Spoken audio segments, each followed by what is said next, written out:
할렐루야. 오늘 저는 하나님은 사랑이시라 이런 제목으로 말씀을 나누겠습니다.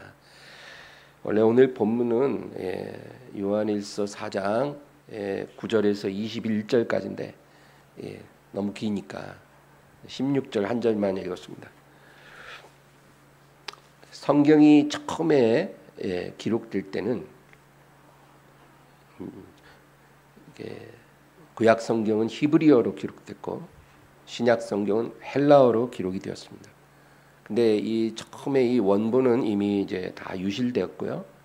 필사본이 오늘날까지 이렇게 전해지고 있는 것입니다.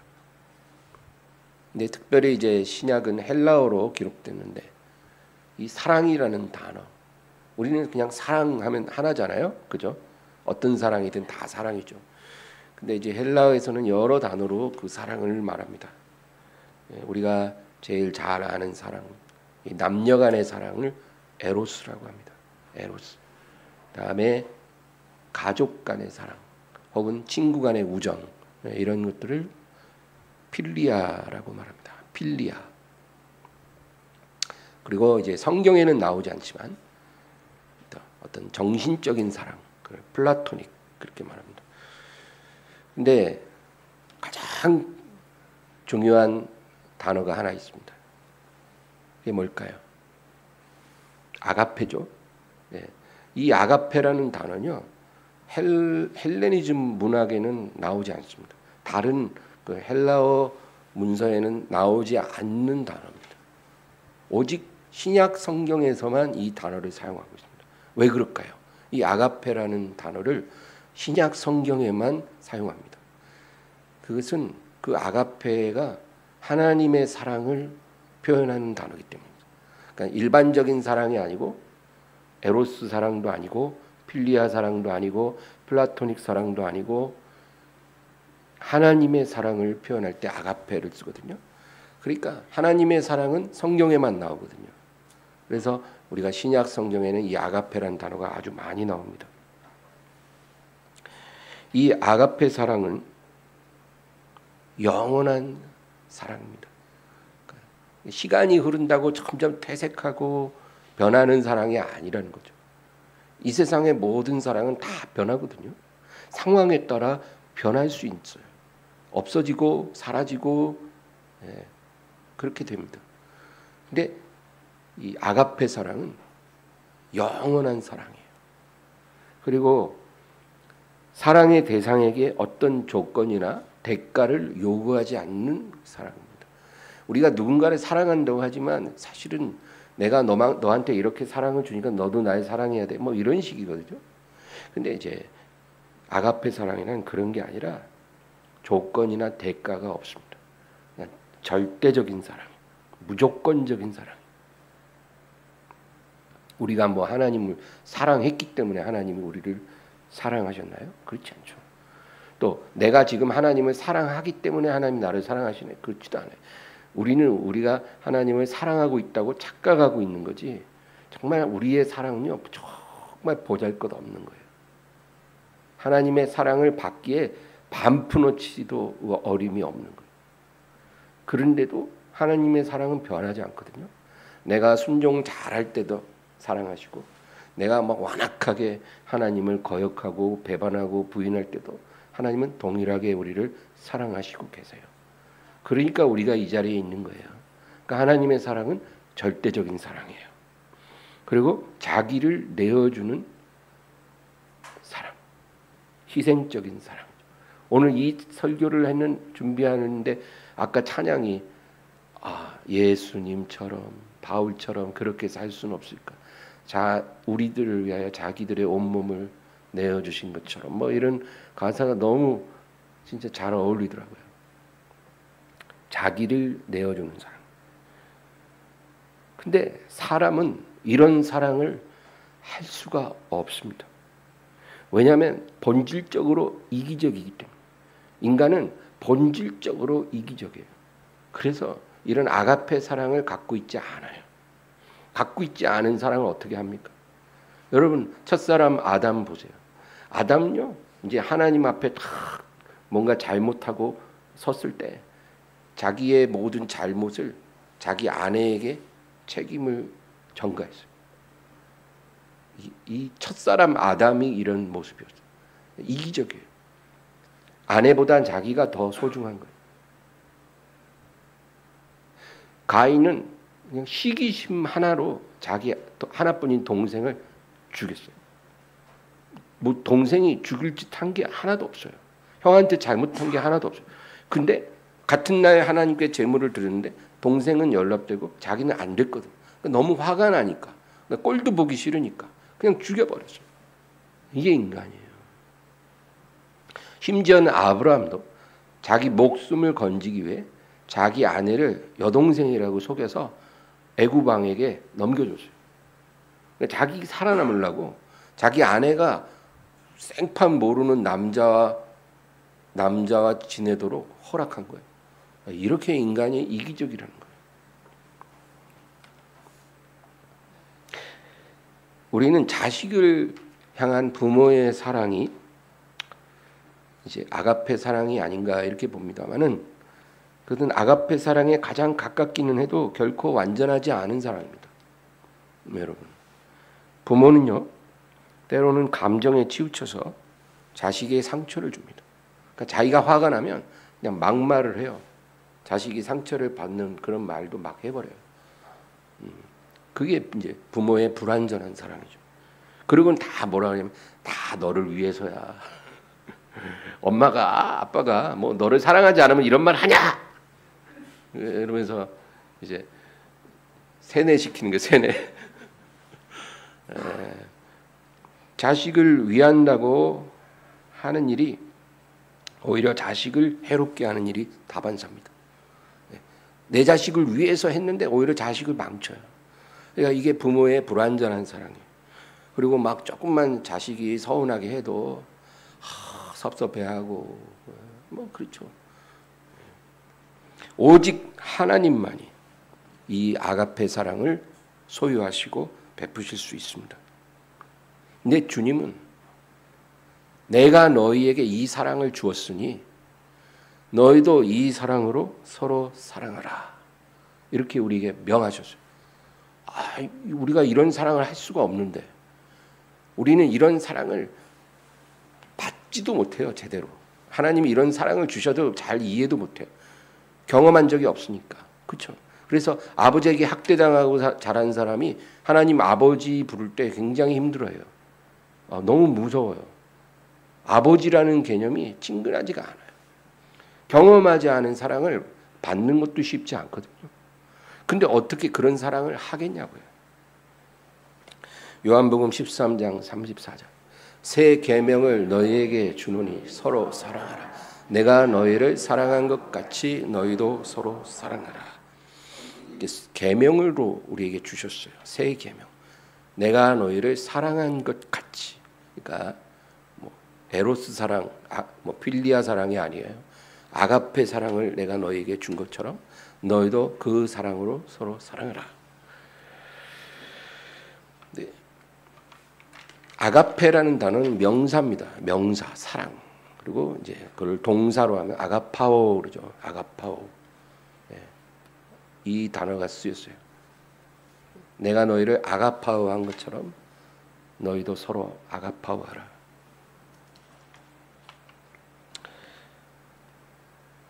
우리는 너무나 이기적이어서 이런 사랑은 우리가 알지도 못하고 할 수도 없는데, 하나님은 우리에게 이런 사랑을 명하셨습니다. 부모도 자기 자식을 이렇게 사랑하기 힘든데 우리가 서로 이렇게 하라는 거예요. 심지어는 나에게 해를 끼친 사람한테, 나를 좋아하지도 않는 사람에게도 이렇게 아가파오하라는 거예요.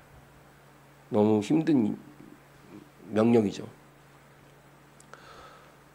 욥기에 보면 이제 하나님이 사탄과 욥의 신앙을 놓고 논쟁하십니다. 욥이라는 사람의 신앙을 놓고 하나님과 사탄이 서로 논쟁을 해요. 네, 하나님이 사탄에게 말씀하십니다. 온 세상에 저 욥과 같이 나를 사랑하는 자가 없느니라. 이런 얘기예요. 온 땅을 내가 다 봤지만 욥처럼 나를 사랑하는 자가 없다. 그러니까 사탄이 뭐라 그래요? 욥기 1장 9절에서 11절. 사탄이 여호와께 대답하여 이르되 욥이 어찌 까닭없이 하나님을 경외하리까? 주께서 그와 그의 집과 그의 모든 소유물을 울타리로 두르심 때문이 아니니까. 주께서 그의 손으로 하는 바를 복되게 하사 그의 소유물이 땅에 넘치게 하셨음이니이다. 이제 주의 손을 펴서 그의 모든 소유물을 치소서. 그리하시면 틀림없이 주를 향하여 욕하지 않겠나이까. 그러니까 마귀는, 사탄은 하나님께 뭐라 그래요? 그럴 리가 없다는 거예요. 하나님이 저 욥에게 복을 계속 내려주시니까 고마워서 그런 거라. 고마워서. 그렇잖아요. 예. 누가 우리에게 너무 잘해주면 너무 고마워서 우리도 조금 뭐랄까 보답하고 싶잖아요. 예. 누가 나에게 집을 사줬는데 내가 밥 한 끼 못 사겠습니까? 그리고 하나님을 계속 기분 좋게 해드려야 그 복을 계속해서 주실 거라고 생각하기 때문에 저렇게 하는 겁니다. 하나님은 아직도 인간을 너무 과대평가하십니다. 한번 그 복을 싹 다 걷어보십시오. 싹 다 걷어보시면 저 욥이 분명히 하나님을 욕할 것입니다. 하나님에 대한 사랑이 분노와 증오로 바뀔 것입니다. 그렇게 사탄이 하나님께 말을 합니다. 그러니까 그 주신 복을 싹 걷어가시면 분명히 저 신실한 신앙의 사람 욥이 하나님을 욕할 것입니다. 하나님께 분노와 증오를 폭발시킬 것입니다. 한번 해보십시오. 욥을 최대치로 시험해 보시면 저 인간의 사랑이 얼마나 가식적인지 아실 것입니다. 하나님께 받아먹을 게 있을 때는 손을 싹싹 비비지만 만약에 하나님이 복을 거두고 재앙을 내리시면 대부분의 그 태도는 바뀔 것입니다. 이렇게 말합니다. 근데 이 사탄의 말이 굉장히 일리가 있어요. 왜냐하면 대부분 다 이렇게 되거든요, 실제로. 그러니까 사탄이 하나님 앞에 막 거짓말을 하고 우기는 게 아니에요. 일리가 있는 말이에요. 근데 우리는 욥기를 보면서 이 욥이 처음에는 하나님을 원망하지 않았지만 나중에는 하나님을 원망했다고 우리가 생각하는데 욥은 하나님을 원망하지 않았습니다. 끝까지.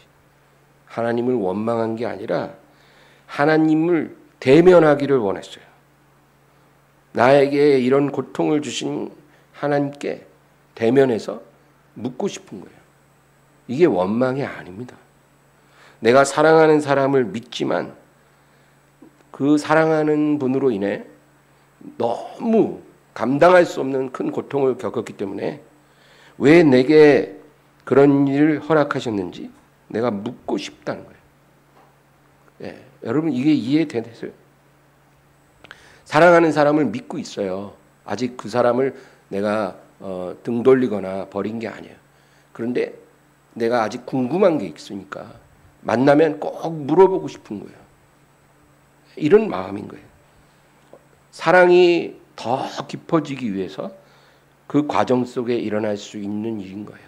우리의 사랑은요 고정된 게 아니라 처음에는 겨자씨같이 작지만 점점 커지는 거거든요. 예, 그래서 욥도 그 사랑이 커져가는 가운데서 겪는 진통인 거예요. 욥기 19장 25절에서 27절. 내가 알기에는 나의 대속자가 살아 계시니 마침내 그가 땅 위에 서실 것이라. 내 가죽이 벗김을 당한 뒤에도 내가 육체 밖에서 하나님을 보리라. 내가 그를 보리니 내 눈으로 그를 보기를 낯선 사람처럼 하지 않을 것이라. 내 마음이 초조하구나. 내가 살아있는 동안 하나님을 대면하지 못한다면 내 가죽이 벗김을 당한 뒤, 그러니까 내가 내 육체가 썩임을 받은 후에 내가 육체 밖에서 하나님을 보리라. 내가 하나님을 꼭 대면할 거라는 거예요. 살아서든 죽어서든. 내가 그를 보리니 내 눈으로 그를 보기를 낯선 사람처럼 하지 않을 것이라. 그러니까 마치 내가 그리워하던 사람을 정말 만난 것처럼 낯선 사람 만나는 게 아니라 그리워하던 사람을 만난 것처럼 내가 하나님을 볼 것이고 그 기대감 때문에 내 마음이 초조하다는 거예요. 이 욥은 하나님을 원망한 게 아니라 하나님을 대면하여 하나님께 묻고 싶은 거예요. 요한일서 4장 9절. 하나님의 사랑이 우리에게 이렇게 나타난 바 되었으니 하나님이 자기의 독생자를 세상에 보내심은 그로 말미암아 우리를 살리려 하심이라.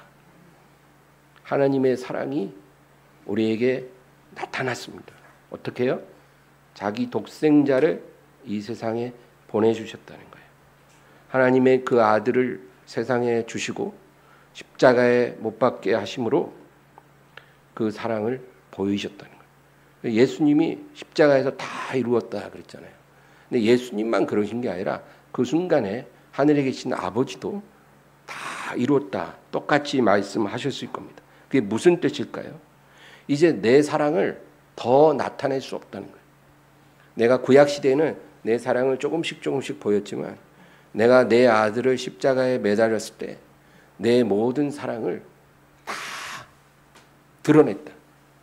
다 부어줬다. 그렇게 말씀하신 거예요. 요한복음 3장 16절. 하나님이 세상을 이처럼 사랑하사 독생자를 주셨으니 이는 그를 믿는 자마다 멸망하지 않고 영생을 얻게 하려 하심이라. 하나님이 세상을 너무 사랑해서 그 아들을 주셨다는 거예요. 그러니까 이 이상 더 다른 표현은 없다는 거예요. 그 밑에 18절. 그를 믿는 자는 심판을 받지 않은 것이요 믿지 아니하는 자는 하나님의 독생자의 이름을 믿지 아니함으로 벌써 심판을 받은 것이니라. 이제 하나님에게 더 이상 남아있는 카드가 없다는 거예요. 내가 너희에게 더 이상 더 보여줄 다른 사랑은 없어. 이제 끝났어.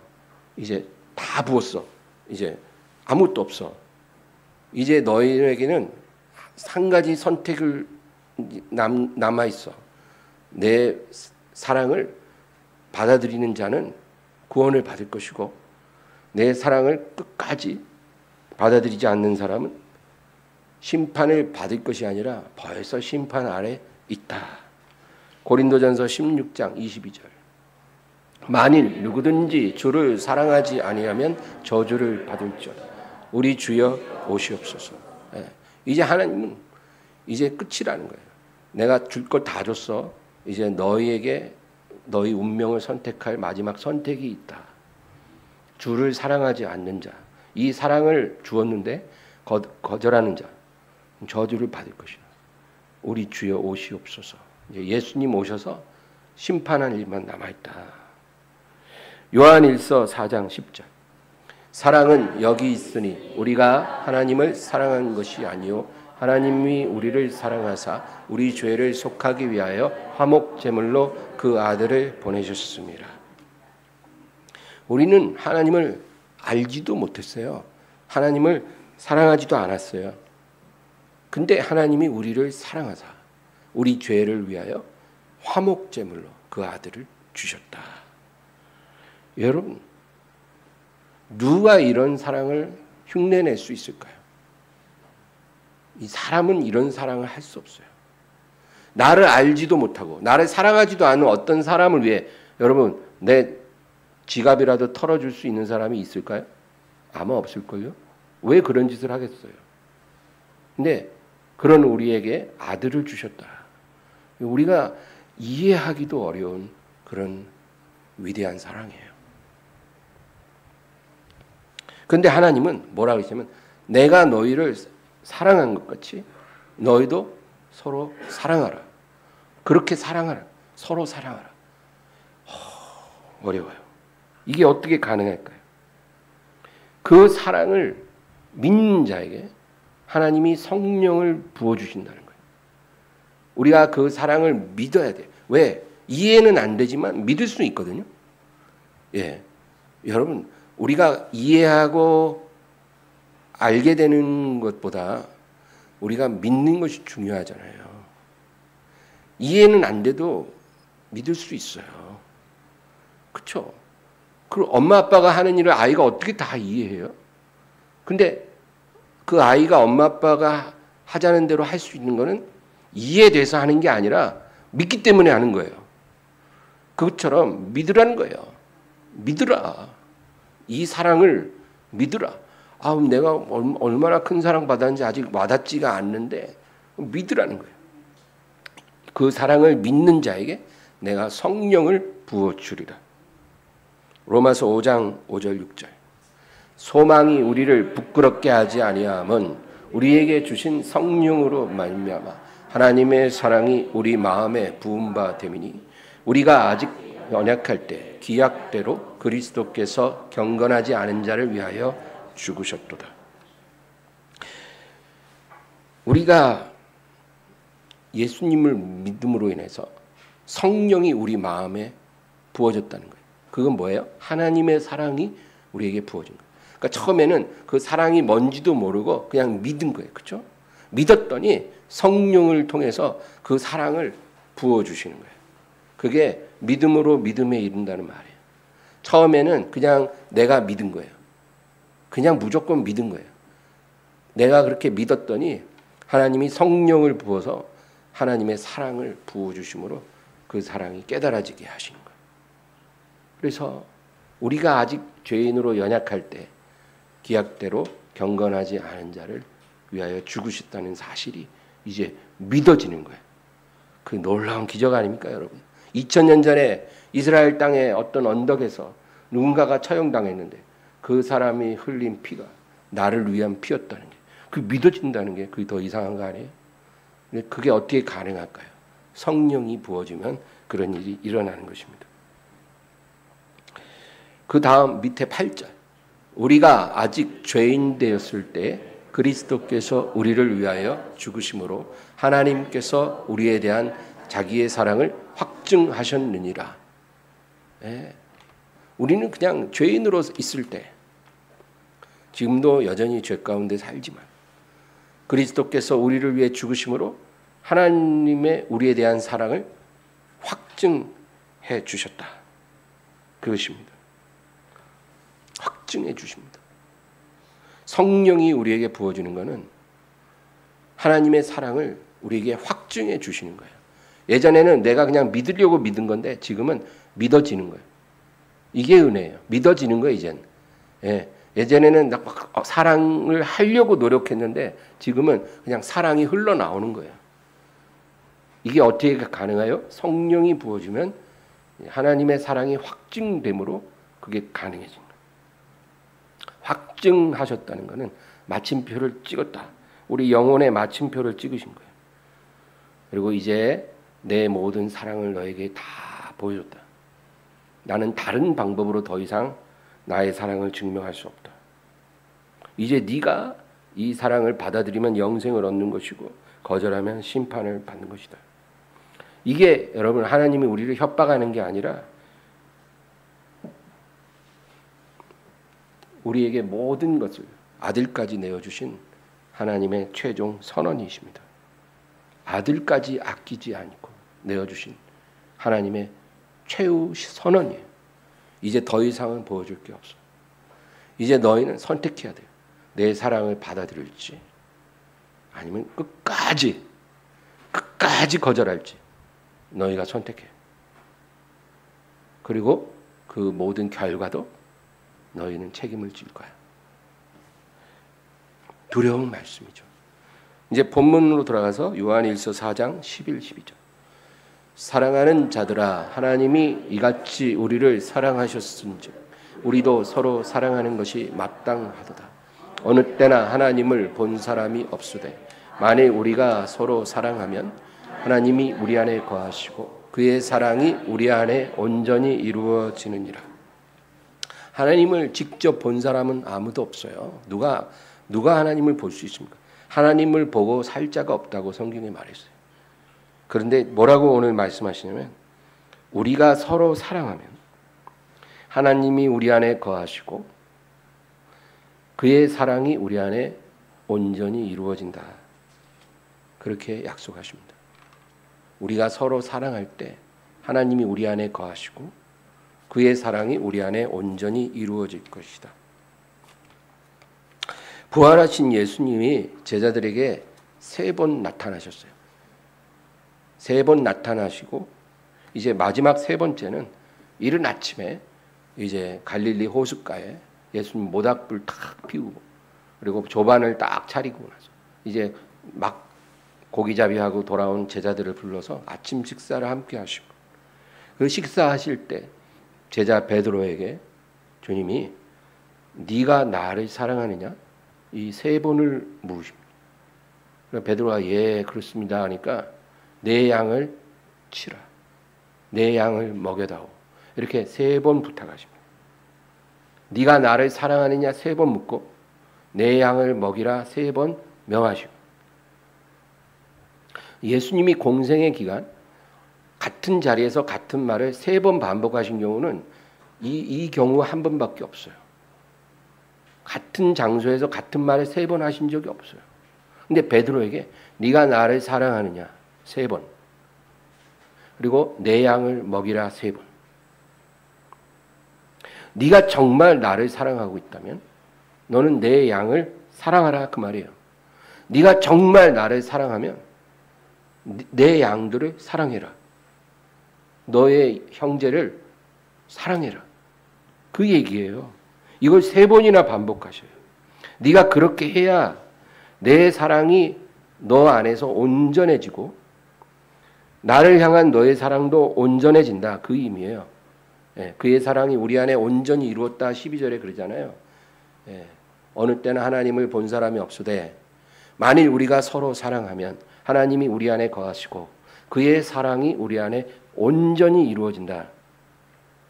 내 사랑이 네 안에서 온전하게 열매 맺고 나를 향한 너의 사랑도 온전해진다. 어떻게 할 때요? 네가 내 양을 사랑할 때. 그렇게 된다. 네가 정말 나를 사랑하면 내 말을 잊지 마라. 내 양을 사랑하라. 먹이라. 네 가족만 먹이고 네 자신만 먹이고 그게 아니라 내 양을 먹이라. 하나님이 사랑하는 영혼이면 누구든지 먹이라. 네가 나를 사랑한다면. 그 얘기예요. 13절 그의 성령을 우리에게 주심으로 우리가 그 안에 거하고 그가 우리 안에 거하시는 줄을 아느니라. 하나님의 성령이 부어짐으로 우리가 하나님의 사랑을 받았다는 것을 확증받는 것입니다. 여러분 사랑을 가진 자는요 자기 안에 무엇이 있는지 압니다. 사랑은 눈으로 볼 수 없죠. 만질 수 없죠. 그런데 분명한 실체예요. 우리 안에 사랑이 있으면 우리는 그걸 알아요. 내 안에 무엇이 있는지. 하나님도 아시죠. 우리 이렇게 똑같이 앉아있으면 모르잖아요. 누가 누군지. 어떤 마음을 갖고 있는지. 하나님은 우리 안에 하나님을 향한 사랑이 있는지 분명히 아시고 또 우리도 알아요. 내 안에 무엇이 있는지. 그 다음 14, 15절 아버지가 아들을 세상의 구주로 보내신 것을 우리가 보았고 또 증언하노니 누구든지 예수를 하나님의 아들이라 하시나면 하나님이 그의 안에 거하시고 그도 하나님 안에 거하느니라. 하나님이 우리에게 주신 아들을 믿는 것이 하나님의 사랑을 받아들이는 유일한 길이다는 거예요. 하나님의 사랑을 어떻게 받아요? 돈 좀 주시나요? 교회 좀 나가면 뭐 좋은 일 있나요? 그러잖아요. 그게 아니고 하나님이 보내신 그 아들을 믿는 게 하나님이 주신 최고의 사랑을 받는 길이에요. 이게 안 되면 우리가 어떤 사랑도 받을 수 없어요. 가장 큰 사랑을 우리가 믿고 받으면 하나님의 성령이 우리에게 부어져서 그 사랑을 확증해 주십니다. 그 다음 16절 하나님이 우리를 사랑하시는 사랑을 우리가 알고 믿었노니 하나님은 사랑이시라. 사랑 안에 거하는 자는 하나님 안에 거하고 하나님도 그의 안에 거하시느니라. 지금까지는 우리에게 하나님의 사랑을 너희가 믿고 받아들이라 그렇게 계속 말씀하셨어요. 그 사랑을 믿고 받아들이라. 하나님의 사랑은 그 아들을 통해서 나타났다. 근데 여기서는 아예 우리 하나님은 사랑이시라. 그러니까 하나님의 사랑을 믿으라가 아니라 이제는 아예 하나님은 그냥 사랑이다. 그렇게 선언합니다. 그리고 이 사랑 안에 거하는 자는 하나님 안에 거하고 하나님도 그의 안에 거하시느니라. 근데 여러분 지금 벌써 이 요한 사도가요 3번 같은 얘기를 반복해요. 13절, 15절, 16절 뭐라 그래요? 하나님 안에 거하고 하나님도 그의 안에 거하신다는 거예요. 13절 또 한번 보겠습니다. 그의 성령을 우리에게 주심으로 우리가 그 안에 거하고 그가 우리 안에 거하시는 줄을 아느니라. 15절 누구든지 예수를 하나님의 아들이라 시인하면 하나님이 그의 안에 거하시고 그도 하나님 안에 거하신다. 16절 하나님이 우리를 사랑하시는 사랑을 우리가 알고 믿었노니 하나님은 사랑이시라. 사랑 안에 거하는 자는 하나님 안에 거하고 하나님도 그의 안에 거하시는. 하나님이 그의 안에 거하고 그도 하나님 안에 거한다. 이런 말을 이렇게 3번이나 반복합니다. 우리가 하나님의 성령이 부어졌을 때 우리가 하나님 안에 하나님 우리 안에 거하죠. 또 우리가 그의 아들을 믿었을 때 동일한 역사가 일어나죠. 그리고 마지막으로 그의 사랑 안에 거하는 자는 하나님 안에 거하고 하나님도 그의 안에 거하신다. 그의 사랑 안에 거한 것이 무엇일까요? 형제를 사랑하라는 거예요. 그의 사랑 안에 거하는 것은 우리가 형제를 사랑하는 거예요. 그러면 하나님이 네 안에 들어오실 것이고 너도 하나님 안에 거하게 될 것이다. 20절 21절 누구든지 하나님을 사랑하노라 하고 그 형제를 미워하면 이는 거짓말하는 자니 보는 바 그 형제를 사랑하지 아니하는 자는 보지 못하는 바 하나님을 사랑할 수 없느니라. 우리가 이 계명을 주께 받았니 하나님을 사랑하는 자는 또한 그 형제를 사랑할지. 그 얘기예요. 우리가 하나님의 사랑 안에 거하려면 형제 사랑이 열쇠예요. 형제를 사랑해야 우리가 하나님 안에 하나님이 우리 안에 거하실 수 있어요. 이 열쇠가 없으면 이게 불가능하다는 거예요. 하고 싶어도 안 되는 거예요. 아무리 문을 열고 싶으면 뭐예요? 열쇠가 있어야 열지. 네? 금고 안에 보화가 있는데 그 열쇠가 없으면 못 열어요. 형제를 사랑하는 거. 이게 열쇠라는 거예요. 보는 바 그 형제를 사랑하지 않는 자는 보지 못하는 바 하나님을 사랑할 수 없다. 우리는 이 계명을 주께 받았으니 하나님을 사랑하는 자는 형제를 사랑해야 한다. 형제를 사랑해야 하나님 사랑을 할 수가 있고 그 사랑 안에 거할 수 있고 우리가 하나님 안에 하나님이 우리 안에 계실 수 있다. 그 얘기예요. 그래서 오늘 말씀을 요약하면 우리가 예수 그리스도를 통한 하나님의 완전한 사랑을 믿고 받아들이는 게 중요합니다. 그리고 그 사랑을 믿는 자에게 하나님이 약속하신 성령을 부어주신다고 하셨죠. 그게 하나님의 사랑을 확증받는 거죠. 그리고 마지막으로 우리에게 주신 형제, 하나님이 사랑하는 양을 아가페 사랑으로 사랑하는 것. 이것이 하나님의 사랑이 우리 안에 온전히 이루어지는 열쇠.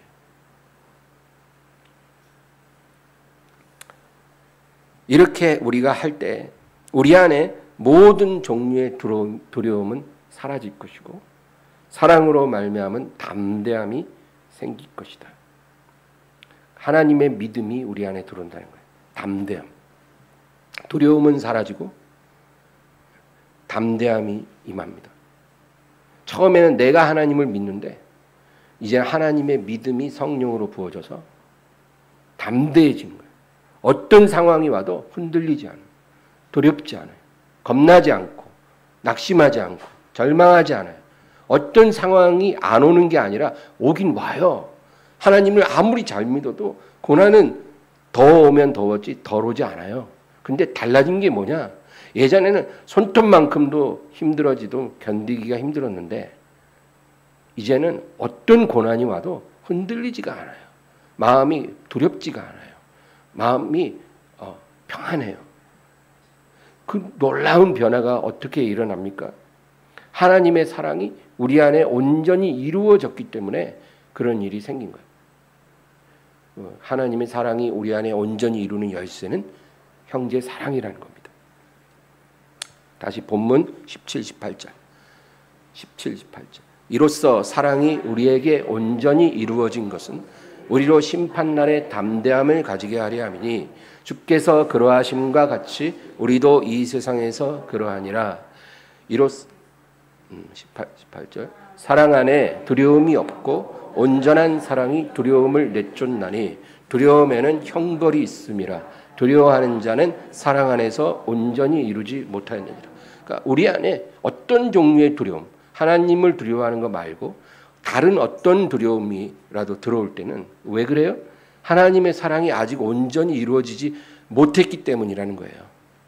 근데 그 사랑이 이루어지면 두려움은 사라지고 담대해진다는 거예요. 사랑 안에 두려움이 없다는 거예요.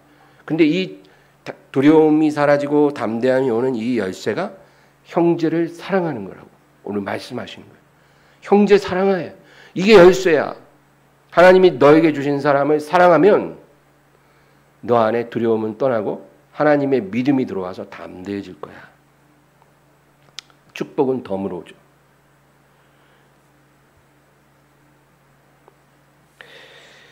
시편 77편 3절에서 9절은요. 이 예수님을 3번 부인한 이 베드로의 심정을 정확하게 표현했다고 봅니다. 한번 읽겠습니다.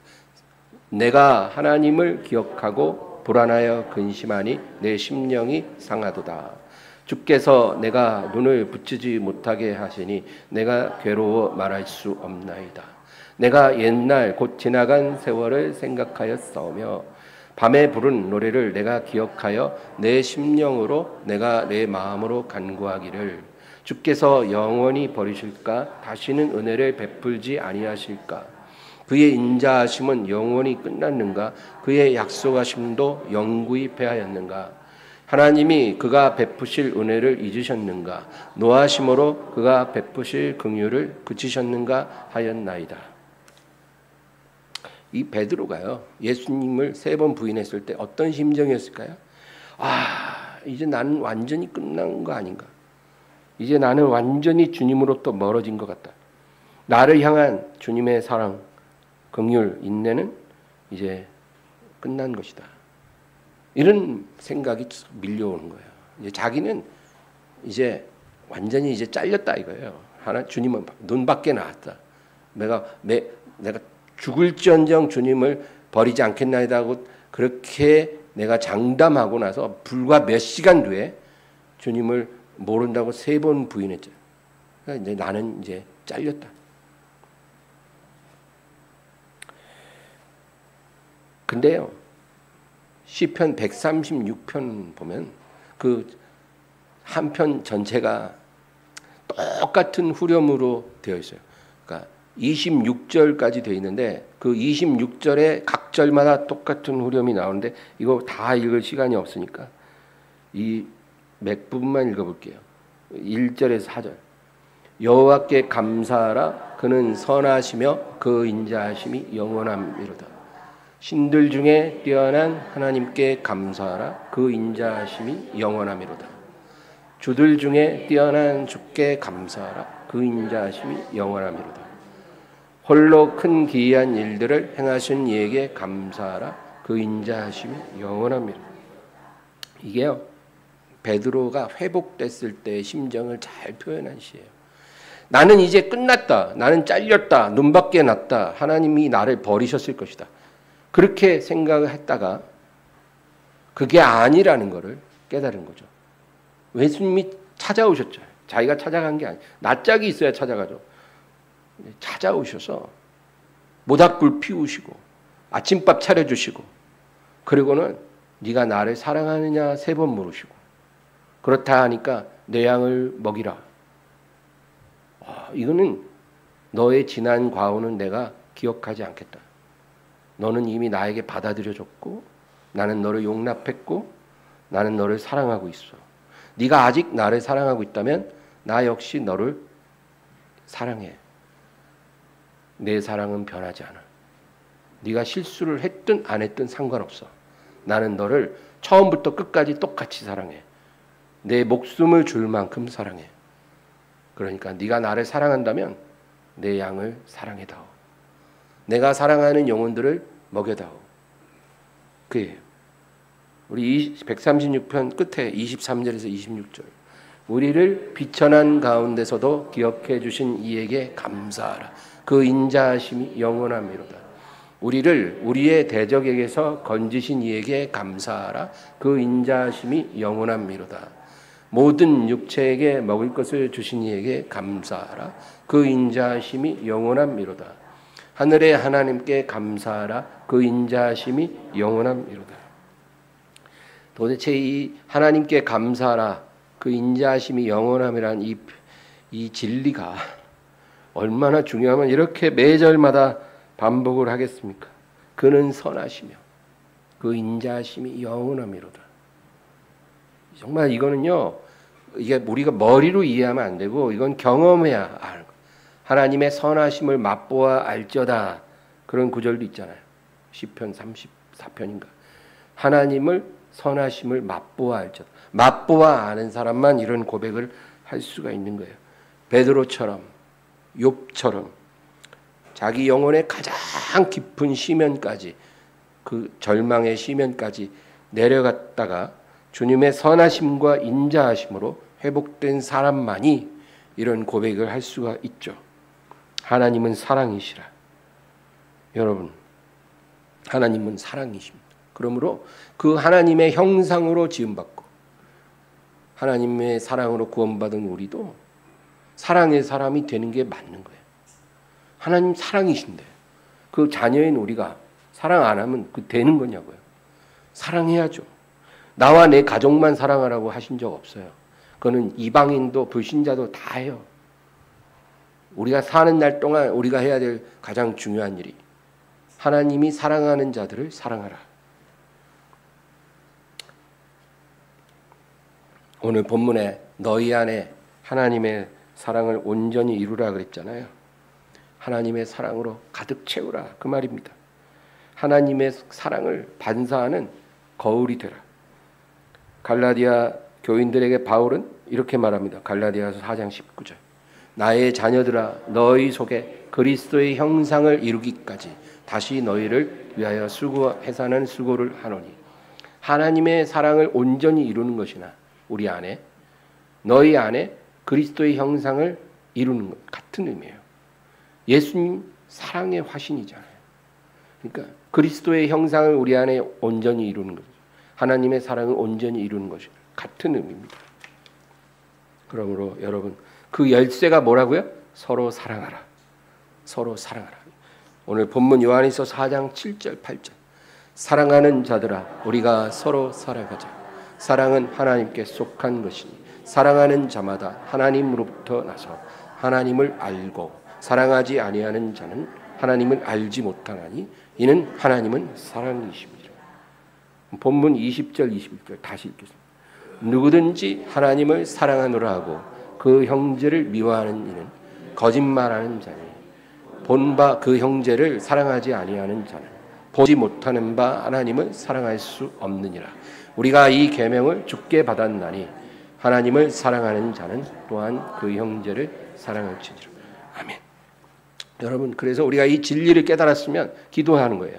하나님, 저는 이 사랑을 할 수가 없는 그런 그릇입니다. 제 안에 그게 없어요. 그러나 내가 하나님의 사랑을 받았기 때문에 하나님이 그 사랑을 하라고 명하셨기 때문에 이 사랑을 할 수 있도록 도와주세요. 내 안에 그 사랑을 부어주세요. 하나님이 사랑하는 어떤 사람이든지 내가 용서하고 용납하고 사랑할 수 있도록 은혜를 주세요. 이게 우리의 간절한 기도가 되어야 될 줄로 믿습니다. 하나님 아버지 감사합니다. 오늘도 저희들을 사랑으로 축복해 주시고 진리로 인도해 주시고 오늘 하나님이 주신 이 소중한 열쇠 서로 사랑하라. 내가 너희를 사랑한 것 같이 너희도 서로 사랑하라. 주님, 이 말씀을 마음에 새기게 하옵소서. 이 사랑의 열쇠가 우리의 삶의 닫힌 문을 여는 진정한 맞는 열쇠인 것을 깨닫게 하여 주시옵소서. 우리가 형제 사랑을 포기할 때 하나님 사랑도 더 이상 존재하지 않습니다.